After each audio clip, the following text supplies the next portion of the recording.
Assalamualaikum warahmatullahi wabarakatuh. Bertemu lagi pada pelajaran kita hari ini, yaitu pendidikan agama Islam. Jangan lupa baca doa dulu sebelum memulai pelajaran.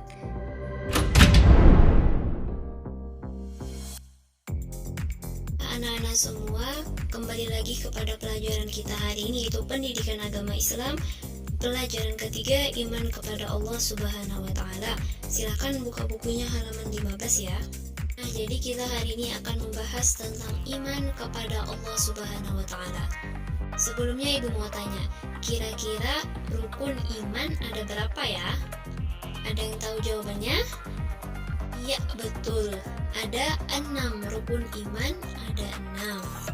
Nah, rukun iman yang pertama yaitu adalah beriman kepada Allah, yang kedua beriman kepada malaikat, yang ketiga beriman kepada kitab-kitabnya, yang keempat beriman kepada rasul-rasulnya, dan yang kelima beriman kepada hari akhir. Terakhir beriman kepada qada dan qadar yang baik dan yang buruk. Hari ini kita akan membahas iman kepada Allah, berarti iman yang pertama. Jadi sebelum kita percaya akan adanya malaikat, akan adanya rasul, akan adanya hari kiamat, kita harus yakin dulu. Yang pertama harus yakin bahwa Allah itu adalah Tuhan yang wajib kita sembah. Allah itu ada dan kita jangan ada sedikit pun keraguan dalam hati. Nah, kita sekarang membaca yang A, kita baca sama-sama lah. A, yakin Allah Subhanahu wa Ta'ala itu ada. Allah Subhanahu wa Ta'ala menciptakan alam semesta untuk manusia. Jadi Allah Ta'ala itu tidak hanya menciptakan makhluk, tetapi Allah juga menciptakan tempat tinggal makhluknya, yaitu apa? Yaitu alam semesta, bumi. Lalu kita kembali ke pertanyaan awal, bagaimana kita bisa membuktikan bahwa Allah itu ada? Yaitu jawabannya adalah Allah itu ada dengan bukti adanya alam raya ini, dengan bukti adanya seluruh yang ada di bumi ini. Coba kalian pikir, nih misalkan ada bayi, maka pasti ada mama yang melahirkan, ada orang tua yang melahirkan. Bila ada anak kucing nih, anak kucing yang masih kecil, berarti ada induknya, ada mama kucingnya. Dan misalkan ada bekas jejak kaki, bekas jejak telapak kaki, itu menunjukkan kalau ada orang yang sudah melewati jalan tersebut. Nah, sama, gak ada alam di sekitar kita seperti langit, apalagi ada bintang-bintangnya, ada bulan, ada matahari, ada lautan, ada gunung. Gak mungkin semuanya tiba-tiba ada, prak langsung ada, gak mungkin. Pasti ada yang menciptakan, pasti ada zat yang lebih besar, yang lebih kuat dari langit, dari bulan, bintang yang menciptakan hal tersebut. Jawabannya siapakah dia? Yaitu adalah Allah Subhanahu wa Ta'ala. Nah, jadi setelah kalian lihat tanda-tanda kebesaran Allah tadi, maka kita nggak mungkin menafikan Allah. Maka Allah itu mustahil jika tidak ada. Nah, lalu yang kedua, halaman 17, kita baca sama-sama lagi ya. B, Allah Subhanahu wa Ta'ala itu Esa. Tanyakan pada temanmu nama dan manfaat setiap anggota tubuh. Siapa yang menciptakannya?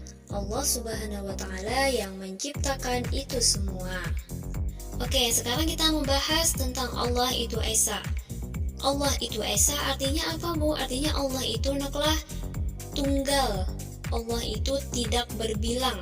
Allah itu satu. Bahkan ada sebagian ulama yang mengatakan Allah itu tidak satu. Kalau satu pasti akan ada 2, 3, 4, iya kan? Jadi bilangnya Allah itu tunggal. Esa artinya adalah tunggal, tidak berbilang. Jadi Allah Subhanahu wa Ta'ala dalam zatnya tidak terdiri atas berbagai anggota tubuh seperti halnya kita manusia. Kalau manusia pasti memiliki apa? Memiliki anggota tubuh. Ada memiliki tangan, kaki, mulut, mata, hidung yang semuanya memiliki manfaatnya masing-masing, memiliki kegunaan yang berbeda-beda. Namun Allah berbeda. Allah nggak sama dengan kita. Gak ada satupun orang yang bisa mengetahui zatnya Allah seperti apa. Nah, selain itu Allah tidak memiliki saudara, tidak memiliki keluarga, tidak memiliki sekutu atau pendamping. Jadi tidak ada satupun yang bisa menyamai sifat-sifat Allah. Tidak ada pula yang bisa menandingi kekuasaan seperti kekuasaan yang dimiliki Allah. Nih, misalkan kalian punya teman main, ya kan? Pasti anak-anak punya teman main. Kalau lagi main, biasanya pasti ada yang bertengkar, ya kan? Merebutkan mainannya kah, atau saling ejek kah? Nah, jika misalkan Allah, kita ibaratkan seperti itu, Allah punya teman, lalu Allah dan temannya Allah memperebutkan alam raya, memperebutkan bumi, maka pasti alam raya kita ini akan hancur, akan kacau. Maka dari itu Tuhan itu tidak mungkin lebih dari satu. Anggap saja pemimpin gak mungkin lebih dari satu orang. Presiden gak mungkin kan. Kalau presiden ada dua, maka pemerintah atau rakyatnya akan bingung yang mana yang harus dipatuhi.